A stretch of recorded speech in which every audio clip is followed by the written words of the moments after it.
अस्सलामुअलैकुम dear students. इस वक्त हम लोगों ने अपना बोनस इशू का प्रॉब्लम नंबर 7 अटेम्प्ट करना है, जो बुक के पेज नंबर 55 पे है। आप यहाँ देखें क्या इन्फॉर्म कर रहा है। ये उस्मान ट्रेडिंग कंपनी लिमिटेड के नाम से एक कंपनी है। इसका 31 दिसंबर 2017 पे ये डाटा दिया हुआ है, राइट। ठीक है, ये लाइबिलिटी साइड दे दी उसने, ये एसेट साइड दे दी, टोटल्स कर दिए हुए उसने।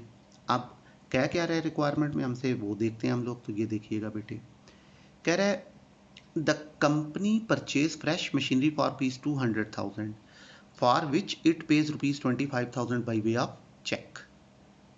ठीक, and for balance allots ordinary shares of rupees 100 each at 25% premium. ठीक है, तो क्या हुआ है, ये एक एडिशनल सिचुएशन आ गई, बोनस नहीं बन रहा है ये। तो ये एक एडिशनल सिचुएशन है कि इस कंपनी ने साल के दौरान 2 लाख रुपए की मशीन खरीदी है। पेमेंट कैसे करनी है, इस 200,000 में से 25,000 चेक के जरिए दिया है। ठीक है, तो बाकी कितना बच गया, 175। कह रहा है बैलेंस के लिए कंपनी ने अपने 100 रुपए वाले शेयर को इशू किया है। ठीक है, और कितने पे इशू किया है, 25% प्रीमियम पे। तो 100 रुपीज़ का 25% लें तो ये आ जाता है 25। तो इसका मतलब है कंपनी ने अपने एक शेयर को 125 रुपए पे दिया है। ठीक है, ये एक एडिशनल इंफॉर्मेशन है। अब बोनस की बात करें, the company then issue 2 bonus share for every 5 ordinary share held at present. अब कह रहे हैं इसके अलावा कंपनी ने यह भी डिसाइड किया है कि वो 2 शेयर्स बोनस के तौर पे देंगे, जिसके पास कितने शेयर्स मौजूद हैं, 5 शेयर्स हैं। तो अब हम देखें ये कैलकुलेशन किस पे करेंगे, ये क्वेश्चन में, ये बैलेंस शीट में जाएं, ये पढ़ें। ऑथराइज पे कैलकुलेशन नहीं होती है, इशूड पे होती है। तो इशूड शेयर कितने हैं हमारे बेटे, 12,000। कह रहा है 2 शेयर्स देने हैं 5 के अगेंस्ट। तो 12,000 मल्टीप्लाइड बाई 2 डिवाइडेड बाई 5, तो ये आ जाएगा बेटे हम लोगों के पास कितना, 4,800 शेयर्स। तो कंपनी अपने 4,800 शेयर्स जो है ना वो बोनस के तौर पे देगी। अब एक शेयर था तो 100 का, दिया कितने पे ये उसने मेंशन नहीं किया। उसने बताया कि 25% प्रीमियम पे दिया था, ये वाला 25% प्रीमियम है। लेकिन ये प्रीमियम कब था, जब आपने कंपनी ने मशीनरी खरीदी थी, वहां ये प्रीमियम पे दिया। बोनस के वक्त शेयर कितने पे दिया ये उसने मेंशन नहीं किया है। तो इसका मतलब है बोनस के वक्त कंपनी ने अपने शेयर को 100 रुपये पे ही दिया है, उस वक्त कोई प्राइस में चेंज नहीं है। तो 4,800 शेयर 100 रुपये के हिसाब से 4,80,000 रुपये का आप लोगों का बोनस हो गया। ठीक है, ये वर्बली कैलकुलेट हो गया, कैलकुलेशन करेंगे भी हम। अब ये 4,80,000 का बोनस देना कहां से है, देखें क्या कह रहा है। For this the purpose of amount of bonus utilise profit and loss account. कह रहा है बोनस देने के लिए प्रॉफिट एंड लॉस को यूज करें, कितना नहीं मेंशन किया। ठीक है, अब आपको देखना पड़ेगा बैलेंस शीट में क्वेश्चन की कि कितना पड़ा हुआ है प्रॉफिट एंड लॉस, ये रहा 250,000।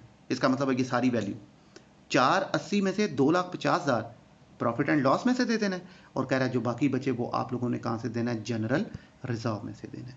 ठीक है, क्लियरली उसने लिखा हुआ है, बाकी का कहां से दें, and balance out of general reserve. Right, ये क्वेश्चन हो गया। आपसे कह रहा है you are required to pass journal entries and for the above arrangement and redraw the company's balance sheet, और बैलेंस शीट जो होती है वो भी दोबारा से बनाएं। ठीक, तो स्टार्ट लेते हैं बेटे, आते हैं इसके सोल्यूशन की तरफ, देखते हैं सॉल्व कैसे होगा। लें बेटे ये आपके सामने प्रॉब्लम नंबर 7। टॉप पे आप लिखेंगे journal of Usman trading company, date, particulars, LF, debit, credit, rupees and rupees. अब सबसे पहले हम अपनी एसेट वाली सिचुएशन को रिकॉर्ड कर लेते हैं। ठीक, तो उसमें क्या हुआ है, कंपनी ने सबसे पहले अपना एक एसेट खरीदा है, मशीनरी। दो सिचुएशन है, एक एसेट खरीदा है और फिर बोनस दिया है। ठीक है, तो पहले एसेट वाली सिचुएशन को रिकॉर्ड करते हैं। तो मशीनरी कितने की खरीदी है बेटे, 200,000 की। तो आप एंट्री क्या पास करेंगे, मशीनरी अकाउंट डेबिट और vendor company account credit. Vendor कहते हैं सेलर को, नेम उसने मेंशन नहीं किया इसलिए जनरल टाइटल वेंडर कंपनी ही यूज कर लेंगे। तो 2 लाख रुपए की आपने मशीनरी परचेज कर ली। ठीक है, अब इसके अगेंस्ट पेमेंट करते हैं।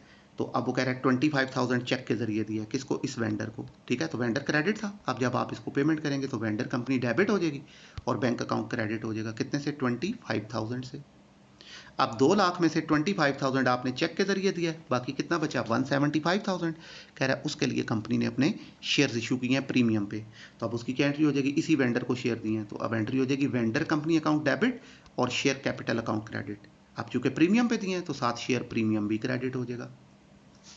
ठीक है, अब जब हम कंपनी अपने शेयर्स को पार पे देती है तो किसी किस्म का मसला नहीं होता। मसला वहां बनता है जब कंपनी प्रीमियम या डिस्काउंट पे दे, तो वहां पे चूंकि फिर डेबिट और क्रेडिट में टाइटल ज़्यादा हो जाते हैं तो फिर अमाउंट्स ट्रांसफ़र करते वक्त प्रॉब्लम हो जाता है।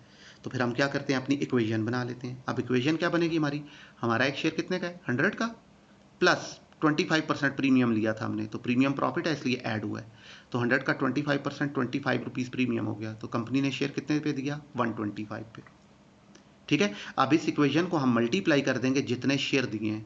तो वेंडर को कितने शेयर दिए ये तो उसने क्वेश्चन में बताया ही नहीं, तो वो फिर हमें बकायदा फाइंड करने पड़ेंगे। तो लें बेटे ये रहे number of share for machinery, तो कितने पैसे देने हैं? टोटल 2 थे ना, 2500 चेक के जरिए दे दिया, बाकी कितने हैं? 175।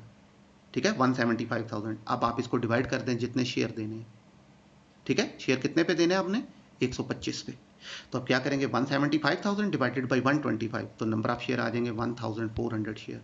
तो वो जो मशीनरी के परचेज के अगेंस्ट आपने शेयर दिए ना, वो 1400 है। तो अब हम अपनी इस इक्वेशन को 1400 रुपये से मल्टीप्लाई कर देंगे। ठीक है, नहीं 1400 यहाँ लिखें। अब 1400 को 100 से मल्टीप्लाई करें, तो 100 क्या हमारे शेयर की ओरिजिनल प्राइस है, तो 1400 मल्टीप्लाइड बाई 100, तो ओरिजिनल प्राइस कैपिटल को चली जाएगी 1,40,000 पे, शेयर कैपिटल क्रेडिट हो जाएगा 140 से। ठीक है, फिर 1400 को 25 से मल्टीप्लाई करें, तो 25 हमारा प्रीमियम है, तो 1400 मल्टीप्लाइड बाई 25, तो यह आ जाएगा बेटे 35,000 टोटल शेयर प्रीमियम को चला गया। ठीक है, फिर 1400 मल्टीप्लाइड बाई 125, तो ये वेंडर को चले जाएंगे 175,000, वेंडर कंपनी डेबिट हो जाएगी। लें बेटे ये हमारी पहली सिचुएशन परचेज ऑफ एसेट जो सी है वो रिकॉर्ड हो गई। तो हमने एसेट खरीदा उसकी एंट्री की, फिर बीच में से 25,000 कैश के जरिए दिया उसकी एंट्री की, और बाकी जो 1,75,000 है उनके लिए कंपनी ने शेयर इशू किए। राइट, अब आ जाते हैं बेटे हम लोग अपनी सेकंड सिचुएशन बोनस की तरफ। ठीक है, तो अब बोनस को कितने स्टेप में रिकॉर्ड करना होता है बेटे? 2 स्टेप। पहले बोनस को डिक्लेयर करेंगे और फिर उसके बाद बोनस शेयर्स को इशू करेंगे, 2 एंट्रीज। तो अब इससे पहले कि एंट्रीज करें, पहले हम बोनस की कैलकुलेशन कर लेते हैं। वर्बली तो हमने देख लिया कि वो 4,80,000 है, आया कैसे है कैलकुलेट कर लेते हैं। लें बेटे ये रही कैलकुलेशन ऑफ बोनस। तो सबसे पहले फाइंड करेंगे हम अपने नंबर ऑफ बोनस शेयर्स। तो अब नंबर ऑफ बोनस शेयर्स कैसे आएंगे? 12,000 शेयर हैं लोगों के पास, वो कह रहा है आपने 2 शेयर्स देने हैं बोनस के तौर के आउट ऑफ 5, तो 12,000 मल्टीप्लाइड बाई 2 डिवाइडेड बाई 5, तो ये कितना आ जाएगा बेटे? 4,800 बोनस शेयर्स। तो कंपनी अपने 4800 शेयर बोनस के तौर पे देगी। ठीक है, अब ये तो आगे नंबर ऑफ बोनस शेयर्स, तो हमें नंबर ऑफ बोनस शेयर नहीं चाहिए, हमें बोनस की वैल्यू चाहिए। So bonus is equals to 4,800 shares हैं और एक शेयर की प्राइस कितनी है? 100, तो 4,800 मल्टीप्लाइड बाई 100, तो ये कितना आ जाएगा बेटे? ₹480,000। तो ये हमारा बोनस कैलकुलेट हो गया 4,80,000 पे। तो अब 4,80,000 पे की अब हम ये 2 एंट्रीज रिकॉर्ड करेंगे। लें जी, ये बोनस की 2 एंट्रीज में से पहली एंट्री, तो क्या होगी? बोनस की पहली एंट्री, जिस टाइटल से बोनस डिक्लेयर किया उसको डेबिट करें। तो अब कंपनी ने 2 टाइटल से बोनस दिया, एक प्रॉफिट एंड लॉस में से बोनस दिया इसलिए प्रॉफिट एंड लॉस डेबिट, और रिजर्व फंड में से दिया इसलिए reserve fund, general reserve, sorry यहाँ जनरल रिजर्व लिखना है आप लोगों ने। ठीक है, बैलेंस शीट में जनरल रिजर्व का टाइटल यूज हुआ है, मैंने सिर्फ रिजर्व अकाउंट लिखा है, तो ये जनरल रिजर्व है। तो एंट्री हो जाएगी profit and loss account debit, general reserve account debit to bonus to share holder account credit, ये एंट्री हो गई। अब bonus to share holder account credit हो जाएगा टोटल बोनस की वैल्यू 4,80,000 से। ठीक है, अब इसमें से प्रॉफिट एंड लॉस में से कितना दिया? 250,000, वो प्रॉफिट एंड लॉस के सामने आ गया। अब 480 में से 250 प्रॉफिट एंड लॉस में से है, तो दोनों का डिफरेंस 230, ये जनरल रिजर्व में से। ठीक है, ये जनरल रिजर्व में से आ गया। लें जी, बैलेंसिंग फिगर के तौर पे ये बोनस डिक्लेयर हो गया। अब सेकंड स्टेप में बोनस शेयर्स को इशू कर देंगे, तो क्या एंट्री हो जाएगी? Bonus to share holder account of debit में आ जाएगा और शेयर कैपिटल क्रेडिट में आ जाएगा। कितना? यही 480,000। लें बेटे ये हमारी जर्नल एंट्रीज जो सी हैं वो हो गई कंप्लीट। राइट, अब उसने हमसे कहा जी कि आपने सिर्फ एंट्रीज नहीं पास करनी, इसकी बैलेंस शीट जो सी है वो भी प्रिपेयर करनी है। तो ये देखें बेटे, अब ये बैलेंस शीट आपके सामने, Usman trading company balance sheet as on 31 December 2010। तो अब हम अपनी बैलेंस शीट, पुरानी बैलेंस शीट को देख के बनाएंगे। ठीक है, तो अब पुरानी बैलेंस शीट को देखते जाएं, साथ साथ ये वैल्यूज ट्रांसफर करते हैं। तो लें बेटे पहले लाइबिलिटीज एंड कैपिटल साइड पे आते हैं। तो पहला पॉइंट आ जाएगा ऑथराइज कैपिटल दिया हुआ है, हम भी एज इट इज लिख देंगे, dash dash shares of rupees dash dash each. कितना आ जाएगा बेटे ये हम लोगों के पास? ये आ जाएगा हमारे पास 30 लाख रुपए। ठीक है ना, 30 लाख रुपए। Right, as it is, double underline. फिर issued, subscribed and paid up capital. ठीक, तो पहले कितने शेयर थे हम लोगों के पास बेटे?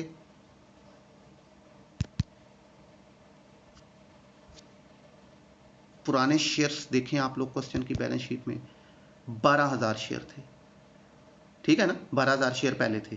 अब हमने बोनस के वक्त कितने दिए वो अब आप यहां पर देख लेंगे बेटे, ये रहे 4800 शेयर हमने और दे दिए, ठीक है ना। तो अब टोटल शेयर्स हम लोगों के पास कितने हो जाएंगे बेटे, यहां पे आप 18,200 शेयर्स, ठीक है ना। लेकिन इतने नहीं है बन रहे, ठीक। तो अब देखें हुआ क्या था, कंपनी ने के पास 12,000 शेयर पहले से थे, ठीक। फिर कंपनी ने क्या किया, ये देखें यहां पे 4,800 शेयर दिए थे बोनस के वक्त और 1,400 शेयर दिए थे एसेट खरीदते वक्त। तो 1,400 शेयर एसेट के, 4,200 शेयर किसके, बोनस के। तो मजीद कितने दे दिए, 6,200 शेयर। तो 12 पहले थे, 6,200 और दे दिए, तो टोटल कितने हो जाएंगे अब 18,200 शेयर्स, ठीक है। तो यहाँ आप लिखेंगे बेटे नए शेयर्स हैं 18,200 shares at the rate of ₹100 each. तो ये कितना आ जाएगा 18,20,000 पे। तो अब देखें क्या हमने अपने सारे शेयर 100 पे दिए, नहीं, हमने बीच में से वो जो 1,400 शेयर थे वो तो 25% प्रीमियम पे दिए थे, ठीक है। तो यहाँ तो हम सारे 125 पे दिए थे वो, तो ये तो हम 100 लिख रहे हैं, तो बाकी 25 रुपये ऊपर के जो प्रीमियम के हैं वो अलहदा से आ जाएंगे, तो वो शेयर प्रीमियम एक्स्ट्रा पॉइंट आप शो कर देंगे। तो वो एंट्रीज में देखें कितना था, 35,000 था, ठीक है। तो ये रहा एंट्रीज में शेयर प्रीमियम हमारा, प्रीवियस पेज पे जाएं, ये पड़ा हुआ है 35,000 शेयर प्रीमियम। तो ये हमारा बैलेंस शीट में चला जाएगा यहाँ पे 35,000, ठीक है। फिर उसके बाद जनरल रिजर्व पड़ा हुआ है, कितना है हमारे पास, 8 लाख था, लेकिन अब ये इतना नहीं रहा। बोनस देते वक्त हमने इसमें से कितने यूज कर लिए हैं बेटे, हमने इसमें से 2,30,000 यूज कर लिए हैं। तो 8 लाख में से 2,030 माइनस करें तो बाकी 570 बच गया। फिर नेक्स्ट पॉइंट दिया हुआ है उसने हम लोगों को बेटे प्रॉफिट एंड लॉस कितना है, 2.5 लाख, लेकिन अब ये 2.5 लाख नहीं रहा क्योंकि बोनस देते वक्त हमने इसको यूज कर लिया कितना सारा, तो नई बैलेंस शीट में ये नहीं आएगा, ठीक है। फिर उसने बताया बेटे क्रेडिटर्स 175,000 कोई चेंज नहीं है, एज इट इज आ जाएंगे। फिर उसने बताया बेटे हम लोगों को प्रोविजन फॉर टैक्सेशन कोई चेंज नहीं है, एज इट इज 65,000। ले बेटे लाइबिलिटी साइड हो गई कंप्लीट। अब आते हैं हम अपनी एसेट साइड पे। तो यहाँ पहली हेडिंग दी हुई है उसने फिक्स एसेट, तो लैंड एंड बिल्डिंग उसने बताया गया बेटे 9 लाख कोई चेंज नहीं है, एज इट इज। फिर उसने बताया बेटे प्लांट एंड मशीनरी 8 लाख, लेकिन अब इसकी वैल्यू ये नहीं रही, क्यों, क्योंकि इस साल हमने नई मशीनरी खरीदी थी 2 लाख की, तो 8 लाख पहले थी, 2 लाख की और खरीदी, तो टोटल कितनी होगी 10 लाख। फिर फर्नीचर एज इट इज आ जाएगा, कोई चेंज नहीं है, 1,90,000। फिर उसने बताया बेटे करंट एसेट्स, स्टॉक बता रहा है वो 250 है, कोई चेंज नहीं आया, एज इट इज। डेटर्स 220 कोई चेंज नहीं आया, as it is. Cash at bank वो कह रहा है 1,30,000 है, लेकिन अब इसका बैलेंस 1,30 नहीं रहा, क्योंकि जब कंपनी ने एसेट खरीदा था तो 25,000 वहाँ पे किए थे कैश चेक के जरिए, तो 1,30 में से 25 चेक के जरिए दे दिया, तो नया कैश का बैलेंस, बैंक का बैलेंस कितना आ गया, 1,05,000। नहीं बेटे अब आपकी जो बैलेंस शीट है वो हो गई कंप्लीट। अब हम इसको करेंगे क्लोज, तो दोनों साइड्स बैलेंस शीट की जो सी हैं वो खुद ब खुद बराबर हो जाएंगी, राइट। तो ये था बेटे हमारा प्रॉब्लम नंबर 7 जो कंप्लीट हुआ, जिसमें हमारे पास बोनस के साथ साथ एक एडिशनल इंफॉर्मेशन आई कि कंपनी ने साथ में एक मशीन भी खरीदी है, ठीक है ना। तो मशीन को भी रिकॉर्ड किया, उसकी पहले हमने परचेज की एंट्री पास की, 25,000 चेक के जरिए दिया और बाकी 1,75 चेक के लिए हमने शेयर इशू किए थे, फिर बोनस को रिकॉर्ड किया, राइट। तो लें बेटे ये हमारा क्वेश्चन हुआ कंप्लीट।